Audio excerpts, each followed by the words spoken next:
Alia hii maneno. Serikali inataka sina nguvu, lakini serikali iko na nguvu ya kuangalia hii maneno. Iyo kihoto kia mwana wakwa kioneke.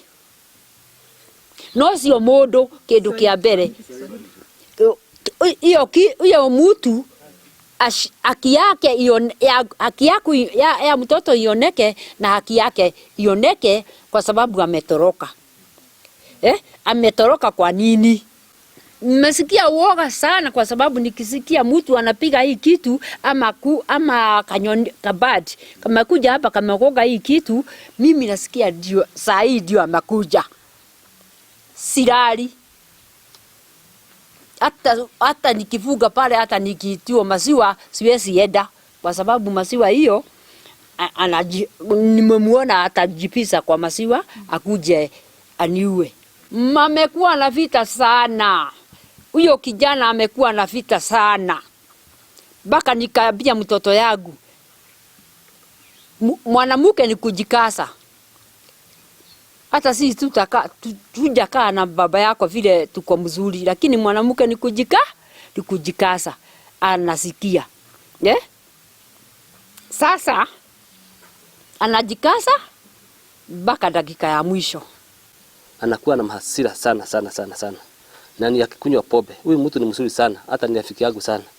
Lakini akikunywa pombe tu hivyo, anakunywa akiwa na machugu fulani. Anabadilika, anakaa wasimu, hakuna kitu hawezi kufanya. Kuna time alikuwa amefugwa, alikuwa amepiga my sister tena na akapelekwa huko town. Na akaenda akafugwa. Sijui alifugwa muda mgani. Lakini kukaa miezi kidogo alitoa nini? Alitoka. Venye alitoka hakurudi huko kwa my sister, akaenda Nakuru.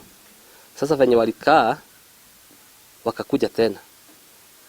Hata mimi ndio niliongea paka nao na wakasema rudiana, wakarudiana na wakaanza maisha mzuri sana.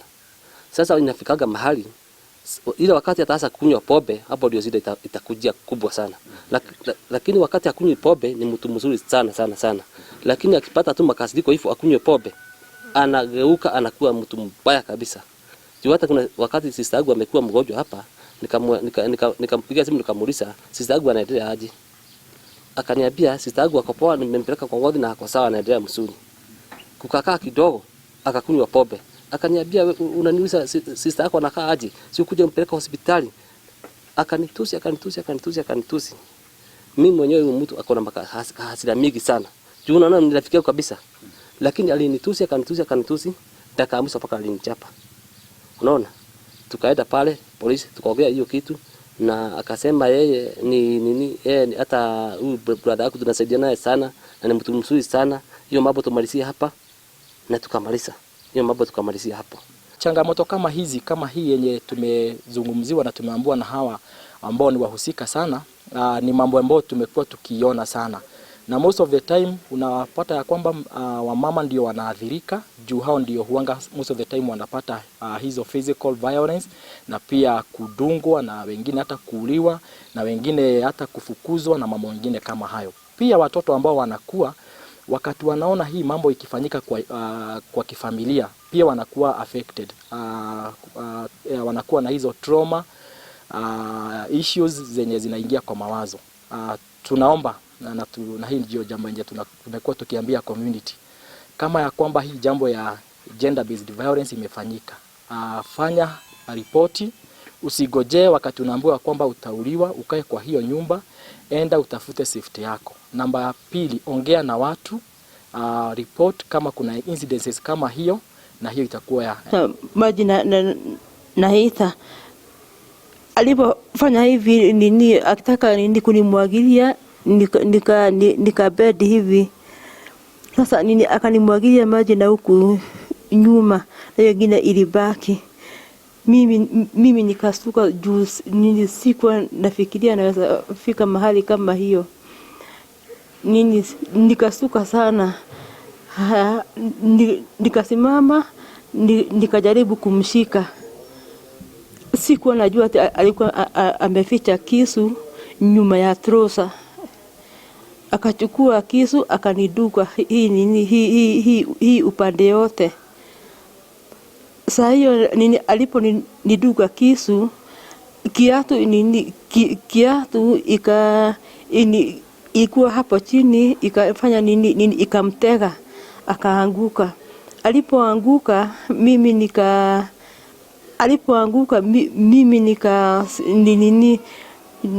nikasikia sina nguvu hata kidogo, juu nilibwili sana.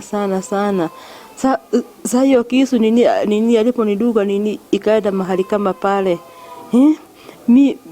Mimi nikafanya hivi, hakukuwa mtu kwa nyumba, tulikuwa tu mimi na yeye.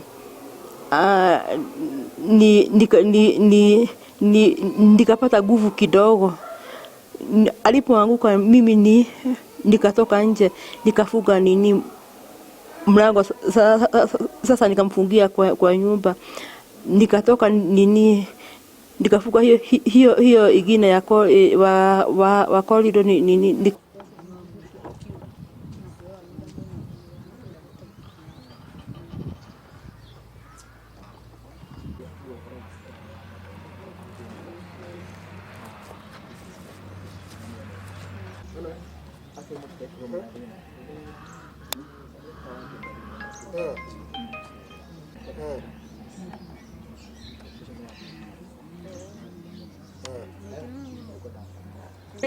By the way, twi okay men conference men.